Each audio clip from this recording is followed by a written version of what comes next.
Hello, sports fan. This is Steven here with Sports Choice Plus. I'm bringing you a very special breakdown. I'm going to be covering the Detroit Lions taking on the San Francisco 49ers in the NFC title game. Before I get right into that, I want to make sure you're subscribed to the YouTube channel so you can get all the updates, all the breakdowns, and every single time we have content here at Sports Choice Plus, I want you to get it first. So make sure you hit that subscribe button.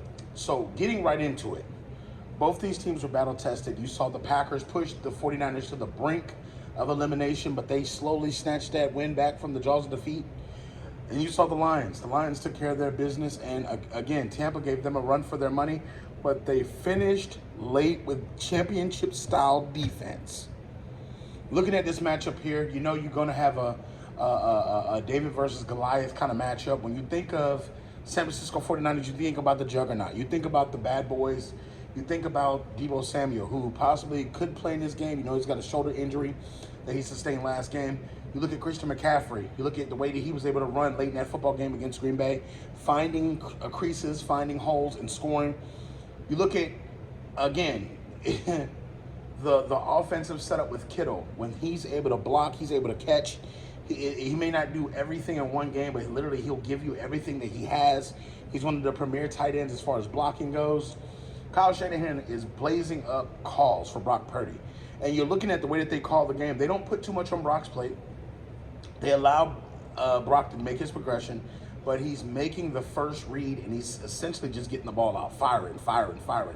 They're taking time to set the game up, build the game up with the running game, and then they're going deep. You see that a lot of plays that they were working on for the Packers didn't work because the Packers were athletic enough to watch film and then put their best athletes out there. They don't have the best defense for the Packers, but you got to think they were matching up piece by piece, and they were winning those one-on-one matchups. That's why it was so hard for San Fran to score late. That's why it was they eventually willed their way through, but the Packers were giving them everything that they could handle. So the upfront pressure wasn't getting to the quarterback, and Jordan Love had time to throw the football.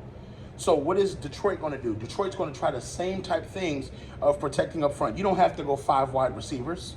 You can go 3 out, and you can have either that running back come down and block, and you can have that tight end chip, and you can have those guys get out with either quick little releases or quick little block, and then they're out into the flats.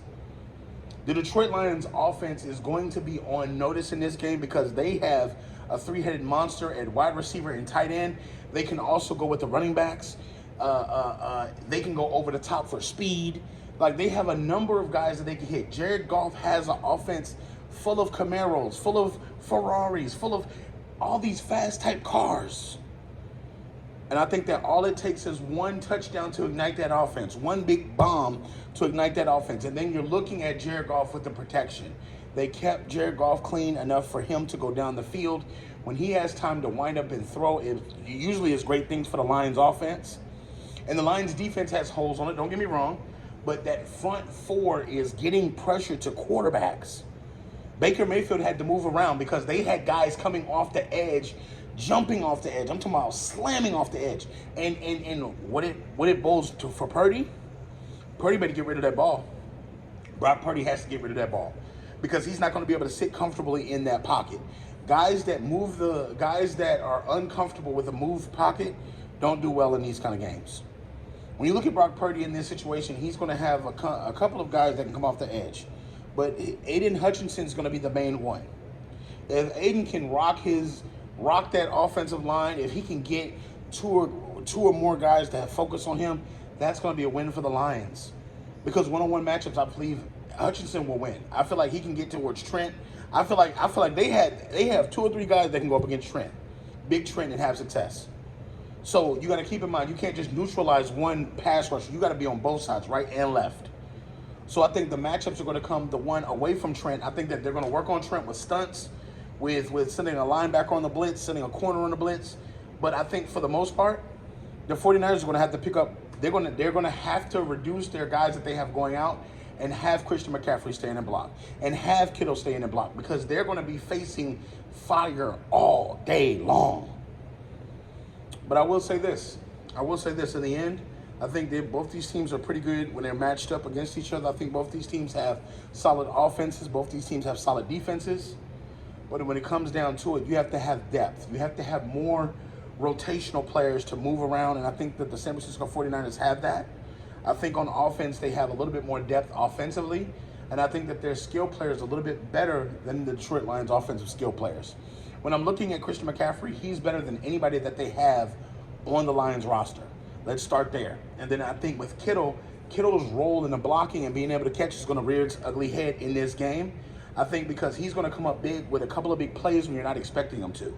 It's the wow factor. It's the it factor. It's the tight end out of nowhere. Boom. He makes a catch and it's 35 yards up the field. Now you're in field goal range to win the game. Something simple as that. I think that if Debo plays, it's going to be tough because you're going to have to protect him. But he's going to give you all he has. And I think that can energize his team. But when it's all said and done, I'm picking the San Francisco 49ers to win this one. I feel like they have a lot of good depth. I feel like they have a lot of good offense. They can do a lot of things. And I feel like when it's all said and done, the San Francisco 49ers are going to come out on top against the Detroit Lions. Definitely check out Sports Choice Plus for all the breakdowns and all the updates. I'll see you in the very next video.